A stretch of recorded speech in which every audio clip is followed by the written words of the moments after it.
नमस्कार। एकता, शान्ति र संस्कारको सम्भाग कालिका एचडीमा तपाईँलाई स्वागत छ। म सुनिल पराजुली। कालिका समाचार सुरु गरौँ प्रमुख समाचारका शीर्षकहरूबाट। कालिका समाचारको साथमा विजय स्टिल, वान टू रोल, विजय सिमेन्ट, तपाईको सपनाको मजबुत निर्माण।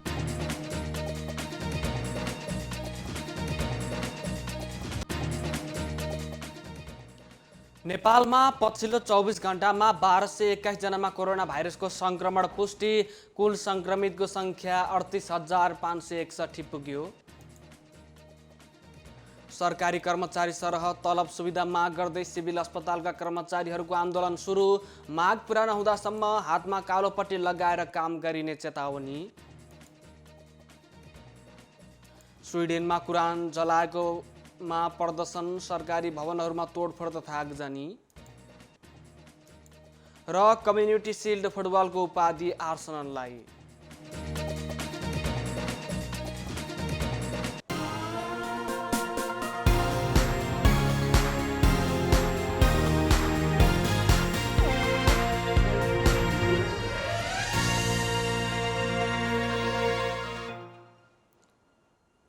कालिका समाचार सुरु गरौँ राष्ट्रिय समाचारबाट। नेपालमा कोरोना संक्रमितको संख्या 38,561 पुगेको छ। गएको 24 घण्टामा 1221 जनामा कोरोना भाइरसको संक्रमण पुष्टि भएको स्वास्थ्य तथा जनसङ्ख्या मन्त्रालयले बताएको छ। पछिल्लो 24 घण्टामा 12,717 जनाको PCR विधि मार्फत कोरोना परीक्षण गर्दा 1221 जनामा संक्रमण देखिएको मन्त्रालयले जनाएको छ। यस्तै गएको 24 घण्टामा 267 जना कोरोना संक्रमित निको भएर घर फर्किएसँगै डिस्चार्ज हुनेको संख्या 20,822 पुगेको छ। अब नेपालमा 17,518 जना सक्रिय संक्रमित आइसोलेसनमा रहेका छन्। यस्तै 7,797 जना क्वारेन्टिनमा रहेको मन्त्रालयले जनाएको छ। यस्तै गएको 24 घण्टामा 14 जनाको ज्यान गएसँगै कोरोना संक्रमणबाट ज्यान गुमाउनेको संख्या 221 पुगेको मन्त्रालयका प्रवक्ता डाक्टर जागेश्वर गौतमले जानकारी दिनुभयो। त्यस्तै पछिल्लो 24 घण्टामा काठमाडौँ उपत्यकामा 429 जनामा कोरोना भाइरसको संक्रमण पुष्टि भएको छ। निजामती कर्मचारी सिभिल अस्पतालका कर्मचारीहरूले सरकारी कर्मचारी सरह तलब सुविधा माग गर्दै आन्दोलन सुरु गरेका छन्। अस्पतालमा कार्यरत कर्मचारीहरूको संगठन निजामती कर्मचारी अस्पताल कर्मचारी सङ्घले कर्मचारीले पाउने तलब, सेवा सुविधा, बिमा लगायत सरकारले तोकेअनुसार नभएको भन्दै आजदेखि आन्दोलन सुरु गरेका हुन्। कर्मचारीले विभिन्न माग लेखिएका ब्यानरहरूसहित अस्पताल अगाडि उभिएर आन्दोलन गरेका हुन्। यस्तै माग पुरा नहुँदासम्म हातमा कालोपट्टी लगाएर काम गरिने कर्मचारी सङ्घका अध्यक्ष सन्तोष धिमालले बताउनुभयो। उहाँले नेपाल सरकारले तोकेको न्यूनतम सेवा सुविधा कायम गर्नुपर्ने, कर्मचारीको सेवा सुविधामा एकरूपता कायम गर्नुपर्ने, नियमावली लागू गर्नुपर्ने, लोकसेवा आयोगको उपस्थितिमा सञ्चालित परीक्षाबाट सिफारिस भएका करार कर्मचारीलाई स्थायी गर्नुपर्ने, अस्पतालको व्यथिति तथा आर्थिक चुहावटको अन्त्य र दैनिक ज्यालाधरीलाई उचित व्यवस्थापन गर्नुपर्ने लगायतका माग राखिएको बताउनुभयो। यस्तै अस्पतालको विकास समिति बोर्डमा कर्मचारी सङ्घको प्रतिनिधि हुनुपर्ने, अस्पतालमा कार्यरत कर्मचारी र तिनका परिवारको उपचारमा 100% छुट हुनुपर्ने, सुत्केरी बिदा अघि पछि गरी 98 दिन हुनुपर्ने र सुत्केरी स्याहार बिदा 15 दिन दिनुपर्ने, अस्पतालमा सञ्चालित अतिरिक्त स्वास्थ्य सेवालाई अझ गुणस्तरीय बनाउनुपर्ने लगायतका माग समेत कर्मचारीहरूले राखेका छन्। आन्दोलनमा नर्स, ल्याबमा काम गर्ने कर्मचारी, अन्य कर्मचारीहरूको उपस्थिति रहेको थियो। कोरोना संक्रमण नियन्त्रणको लागि उपत्यकाका अस्पतालमा कार्यरत स्वास्थ्यकर्मीको लागि निःशुल्क बस सेवा सुरु गरिएको छ। कोभिड संक्रमणको जोखिम बढेपछि उपत्यकामा लगाइएको निषेधाज्ञालाई मध्यनजर गर्दै पहिलो पङ्क्तिमा खटिएर सेवा दिइरहेका स्वास्थ्य कर्मीहरूको सुविधालाई मध्यनजर गर्दै निःशुल्क बस सेवा सुरु गरिएको हो। भदौ 17 गतेसम्म उपत्यकामा निषेधाज्ञा जारी छ। कोरोना संक्रमण दर बढ्दै गएपछि उपत्यकामा जिल्ला प्रशासन कार्यालयका प्रमुखले संयुक्त बैठकले उपत्यकामा निषेधाज्ञा जारी गरेसँगै स्वास्थ्य कर्मीहरूलाई अस्पताल जान समस्या परेपछि निःशुल्क बस सेवा सुरु गरिएको नेपाल नेसनल अस्पताल मेडिकल डाइरेक्टर डाक्टर प्रकाश पौडेलले बताउनुभयो।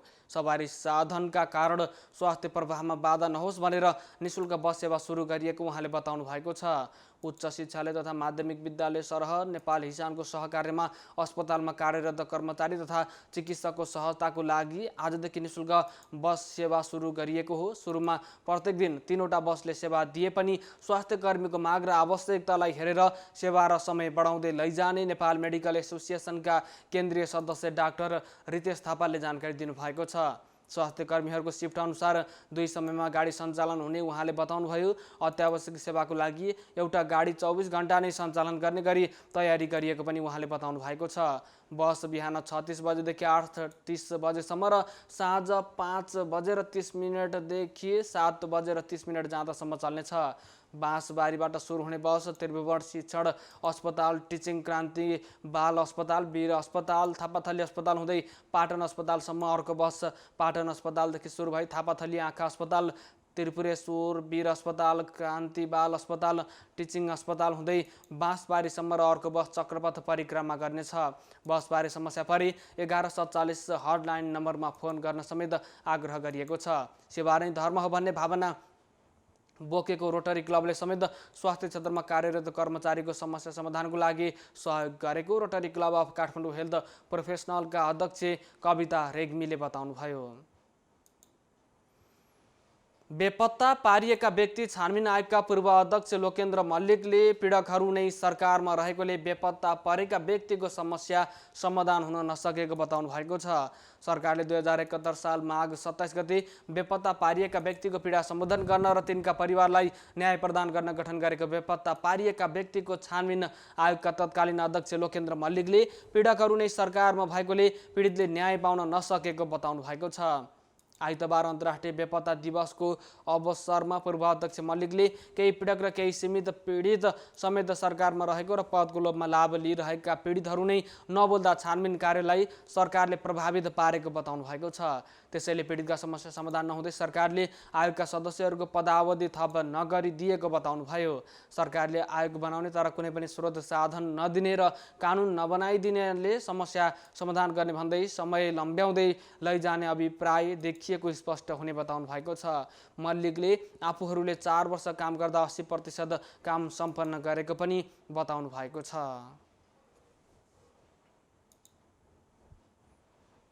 कोभिड-19 महामारीका कारण व्यापार व्यवसाय ठप्प भएपछि ठमेल क्षेत्रका व्यवसायीहरू विस्थापित हुने अवस्थामा पुगेका छन्। पर्यटनमा निर्भर रहेको ठमेल लकडाउन र निषेधाज्ञाका कारण पूर्ण रूपमा बन्द हुँदा व्यापार व्यवसाय पनि ठप्प छ, जसका कारण घरभाडा तिर्न समेत समस्या भएकोले विस्थापित हुने अवस्थामा पुगेको व्यवसायीहरूले बताएका छन्। ठमेल पर्यटन विकास परिषदका उपाध्यक्ष भवि शर्माले गत चैत्र यता व्यवसाय पूर्ण रूपमा बन्द भएपछि अहिले व्यवसायीहरूलाई घरभाडा तिर्न गाह्रो भएको बताउनु भएको छ। अन्य क्षेत्रमा भन्दा ठमेल क्षेत्रमा घरभाडा महँगो भएको र लामो समय व्यापार ठप्प भएपछि अहिले घर भाडा बुझाउन कर्मचारीलाई तलब दिन समस्या भएको उहाँको भनाइ छ। उहाँले ठमेल पर्यटन विकास परिषदको पहलमा केही घरबेटीले घरभाडा छुट दिए पनि लामो समयसम्म व्यापार व्यवसाय बन्द हुँदा समस्या आएको पनि बताउनु भएको छ। ठमेलभित्र रहेका अधिकांश घरबेटीले 30 देखि 70% घर भाडा छुट दिए पनि केही घरबेटीले घर भाडा समायोजन नगरिदिँदा त्यस्ता व्यवसायहरू विस्थापित भइरहेको उहाँले बताउनु भएको छ।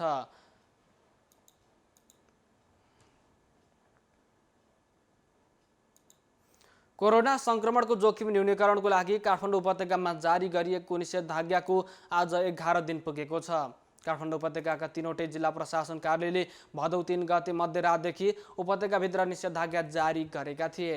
निषेधाज्ञा जारी भएपछि उपत्यकाको जनजीवन प्रभावित भएको छ, तर पनि मानिसहरूले निषेधाज्ञाको पालना पूर्ण रूपमा गरेका छन्। आज काठमाडौँ उपत्यकाका विभिन्न ठाउँमा पुग्दा निषेधाज्ञाको पालना भएको पाइएको छ। उपत्यकाका मुख्य सडकमा सवारी साधनको आवागमन न्यून देखिएको छ। यस्तै फुटपाथमा पनि मानिसहरूको आवागमन न्यून देखिन्छ। प्रहरीले सवारी साधनको चेक जाँचलाई कडाई पारेको छ। निषेधाज्ञा उल्लङ्घन गर्ने सवारी साधनलाई कारवाही स्वरूप दिनभर होल्ड गरेको छ। उपत्यकामा जारी भएको निषेधाज्ञा अटेरी गर्ने क्रम बढेपछि प्रहरीले चेक जाँचलाई कडाई गरेको हो। सडकमा आवश्यक सेवा क्षेत्रका एम्बुलेन्स, स्वास्थ्य, खाद्यान्न, खानेपानी, विद्युत, सञ्चार, तरकारी, फलफुल, ढुवानी लगायतका सवारी साधनहरू निर्बाध रूपमा सञ्चालनमा आएका छन्। निषेधाज्ञाका कारण समस्यामा परेका व्यक्तिहरूलाई निशुल्क खाना खुवाउँदै आइएको छ। दैनिक ज्यालादारी गरी जीविकोपार्जन गर्दै आएकाहरूलाई र असहाय व्यक्तिहरूलाई काठमाडौँको खुल्ला मञ्चमा हन्ट समूहले खाना खुवाउँदै आएको हो। कोरोना भाइरस रोकथाम तथा नियन्त्रणको लागि लकडाउन सुरु भएपछि चैत्र 18 गतेदेखि नै निरन्तर सडकमा खाना खुवाउँदै आएका यी दुई समूहले यसपटक खुल्ला मञ्चमा दैनिक दिउँसो 4 बजेपछि खाना खुवाउँदै आएका छन्। उनीहरूले खाना खुवाउन थालेपछि दैनिक रूपमा ज्यालादारी गरेर जीविकोपार्जन गर्दै आएका मानिसहरू दिनहुँ खानाको प्रतीक्षामा रहेका हुन्छन्। नियमित रूपमा कमाइ गरी जीवन धान्दै आएकाहरू लकडाउन र निषेधाज्ञाका कारण काम नपाउँदा समस्यामा परेका छन्। तिनी व्यक्तिहरूलाई खाना खुवाउने उद्देश्यले युवा अभियन्ताहरू दैनिक रूपमा दिउँसो 4 बजे खाना लिएर खुल्ला मञ्च पुग्छन्। त्यति नै बेला दिउँसो 3 बजेदेखि नै खाना खानको लागि मानिसहरू पुगिसकेका देखिन्छन्। देश विदेशमा रहेका शुभचिन्तकहरूले सहयोगमा खाना खुवाउँदै आएको अभियन्ताहरूले बताएका छन्। एकता, शान्ति र संस्कारको सम्भाग कालिका एसडीमा प्रसारित कालिका समाचारमा पालो भएको छ विज्ञापनको। तर त्यसभन्दा अगाडि प्रमुख समाचारका शीर्षकहरू। कालिका समाचारको साथमा विजय स्टिल, वान टू रोल, विजय सिमेन्ट, तपाईको सपनाको मजबुत निर्माण।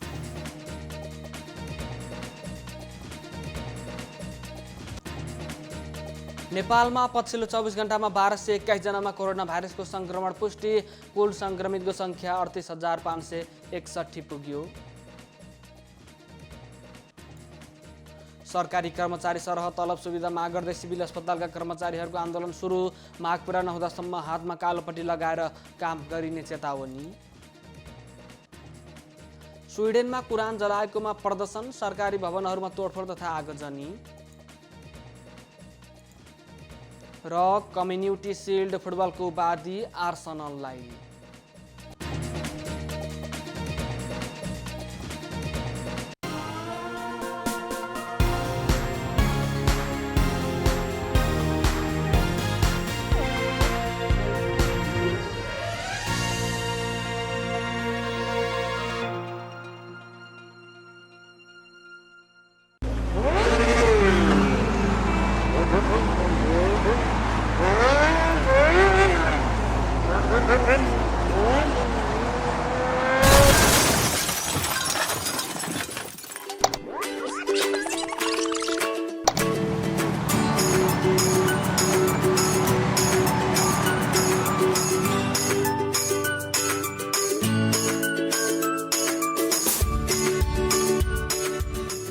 विश्वास कुनै पनि बेला ढल्न सक्छ।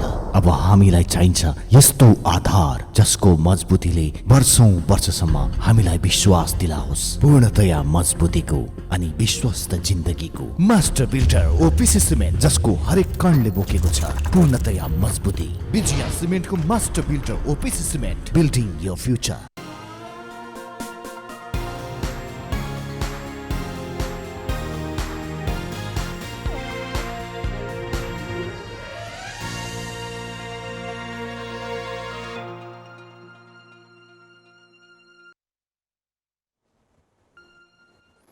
विज्ञापनपछि कालिका समाचारमा पुनः स्वागत छ। अब स्थानीय समाचार। चितवनमा निषेधाज्ञा जारी भए पनि सडकमा सवारी लिएर आउनेहरू घटेका छैनन्। समुदाय स्तरमा कोरोना फैलिने क्रम बढेपछि स्थानीय सरकारको आग्रहमा जिल्ला प्रशासन कार्यालय चितवनले तेस्रो चरणको निषेधाज्ञा थप गरे पनि सडकमा जथाभावी मोटरसाइकल, कार लिएर वा पैदल हिँड्नेहरू पहिलेको भन्दा बढेका छन्। भदौ 30 गतेदेखि भदौ 13 गतेसम्म 5,531 जना कारबाहीमा परेका छन्। मास्क नलगाउनेलाई 100 रुपियाँ र जथाभावी सवारी चलाउनेलाई 500 रुपियाँ जरिवाना तिर्नुपर्छ। नारायणघाट, भरतपुर, टाँडी, रामपुर जस्ता मुख्य बजारमा जनपथ र ट्राफिक प्रहरी सडकमै उत्रेर निगरानी बढाउँदै आएका छन्। जिल्ला ट्राफिक प्रहरी कार्यालयको तथ्याङ्क विश्लेषण गर्दा निषेधाज्ञा उल्लङ्घन गर्ने दिनहुँ बढेको देखिन्छ। 13 गते एकै दिन 358 जना कारबाहीमा परेका छन्, जसमध्ये 234 जना मास्क नलगाउने यात्रु तथा चालक रहेका छन्। 124 जनाले जथाभावी सवारी चलाएकोमा कारबाही परेका छन्। दोस्रो चरणको निषेधाज्ञाको अवधि भदौ 6 गतेदेखि 12 गतेसम्म 2,784 जना कारबाहीमा परेका छन्, जसमध्ये 473 जना मास्क सवारी कारबाहीमा परेका छन्। यस्तै 2311 जना यात्रु तथा चालक मास्क नलगाएकोमा कारबाहीमा परेका छन्। सो अवधिमा जरिवाना बापत 6,78,000 रुपैयाँ राजस्व समेत सङ्कलन भएको थियो। पहिलो चरणको निषेधाज्ञामा भदौ 30 गतेदेखि 5 गतेसम्म 2189 जना कारबाहीमा परेका छन्, जसमध्ये 55 जना सवारी र 2134 जना पैदल यात्रु तथा चालक रहेका थिए। यो अवधिमा 2,04,800 रुपैयाँ जरिवाना बापत राजस्व सङ्कलन भएको थियो। जिल्ला ट्राफिक प्रहरी कार्यालय चितवनका प्रहरी प्रमुख निरीक्षक दयाराम भट्टले साना सवारी लिएर सडक आउनेका कारण जोखिम बढेको बताउनुभयो। कारबाहीमा परेका मध्ये अधिकांश मोटरसाइकल र केही कार चालक छन्। उहाँले भन्नुभयो, चोकमा निगरानी बढाएका छौँ, भित्री सडकमा पनि छड्के चेक जाँच गरेका छौँ। पहिलो र दोस्रो पटकको निषेधाज्ञामा बैंक तथा वित्तीय संस्था समेत चल्न नपाउने व्यवस्था थियो। तर 13 गतेदेखि भने बिहान 10 बजेदेखि 1 बजेसम्म कर्मचारी आधा कटौती गरेर आवश्यक स्वास्थ्य सुरक्षाका विधि अपनाउँदै चलाउन सकिने गरी केही लचिलो बनाइएको थियो। जिल्ला प्रहरी कार्यालय चितवनका प्रवक्ता तथा प्रहरी नायब परीक्षक सूर्यबहादुर थापाले बिहान र साँझ पख जथाभावी सवारी देखिन थालेपछि कडाई गर्न लागि बताउनुभयो। निषेधाज्ञा भए पनि बिहान 5 बजेदेखि 8 बजेसम्म र साँझ 6 बजेदेखि 8 बजेसम्म अत्यावश्यकीय खाद्य सामग्री खरिद गर्न हिँडेरै नजिकको पसल जाने सुविधा भने दिएको छ। बिहान र साँझ पख सामान खरिद गर्ने वाहनमा कार तथा मोटरसाइकलमा हिँड्ने क्रम बन्न थालेको छ। उहाँले भन्नुभयो, निषेधाज्ञा उल्लङ्घन गर्नेलाई कारबाहीको दायरामा ल्याइनेछ। सहायक प्रमुख जिल्ला अधिकारी रामबहादुर साईले कोभिड-19 को सङ्क्रमण रोकथाम तथा नियन्त्रणमा सबै सहयोगको खाँचो रहेको बताउनु भएको छ। उहाँले आइतबारदेखि थप कडाई गरिएको पनि बताउनु भएको छ। कालिका समाचारमा अब अर्थ समाचार।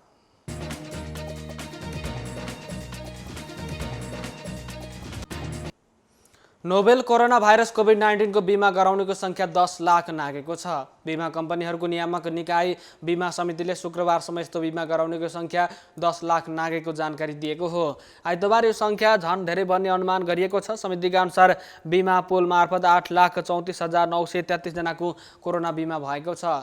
उता बिमा संस्थानबाट सरकारी कर्मचारीको बिमा हुने गरेको छ। तथ्याङ्क अनुसार संस्थानबाट करिब 2 लाखको बिमा गरिएको छ। यी दुवैतिरको जोड्दा बिमितको संख्या 10 लाख नागेको हो। अन्य बिमा कम्पनीहरूबाट गरिएको बिमाबाट 46,98,79,182 रुपियाँको बिमा शुल्क आर्जन भएको छ। संस्थानबाट गर्नेहरूको 16 करोड रुपियाँ हुन आउँछ। सुरक्षाकर्मी, स्वास्थ्यकर्मी लगायतका सरकारी कर्मचारीहरूको भने सरकारले निःशुल्क बिमा गरिदिएको हो। यस अवधिमा 579 जनाले दाबी भुक्तानी लिएका छन्। 579 जनाको 5.5 करोड रुपियाँ दाबी भुक्तानी भएको समितिले जनाएको छ। कालिका समाचारमा अब अन्तर्राष्ट्रिय समाचार। युरोपेली मुलुक स्विडेनमा आयोजना गरिएको र्यालीमा कुरान जलाएको विरोधमा भएको प्रदर्शनमा प्रहरी र प्रदर्शनकारी बीच झडप भएको छ।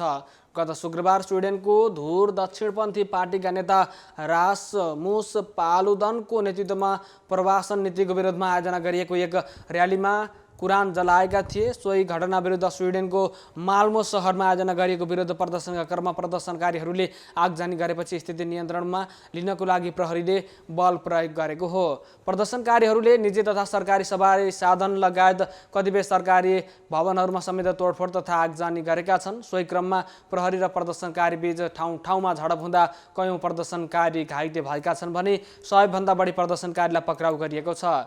राममुस पालुदन स्विडेनमा जारी देशको प्रवासन नीतिको विरुद्धमा लागेपछि स्विडेन सरकारले उनलाई 1 महिना जेल सजाय समेत दिएको थियो। कालिका समाचारमा अब खेल समाचार।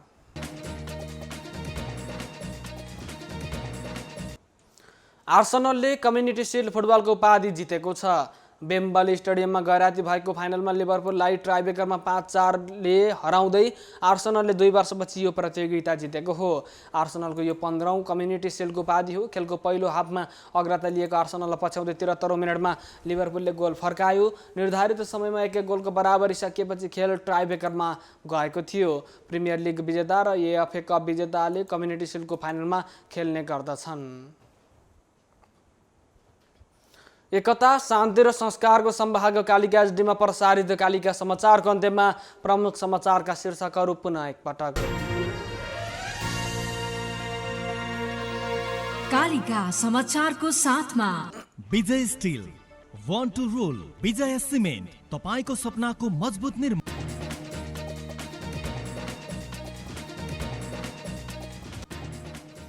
नेपालमा पछिल्लो 24 घण्टामा 1221 जनामा कोरोना भाइरसको संक्रमण पुष्टि, कुल संक्रमितको संख्या 38,561 पुग्यो। सरकारी कर्मचारी सरह तलब सुविधा माग गर्दै सिभिल अस्पतालका कर्मचारीहरूको आन्दोलन सुरु, माग पुरा नहुँदासम्म हातमा कालोपट्टि लगाएर काम गरिने चेतावनी। स्विडेनमा कुरान जलाएकोमा प्रदर्शन, सरकारी भवनहरूमा तोडफोड तथा आगजनी।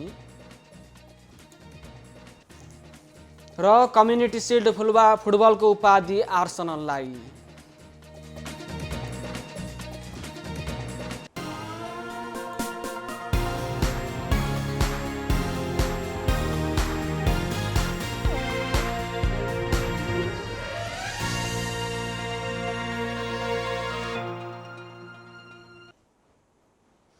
एकता, शान्ति र संस्कारको संवाहक कालिका एचडीमा प्रसारित कालिका समाचार अहिलेको लागि यति नै। हेर्दै गर्नुहोला कालिका एचडी।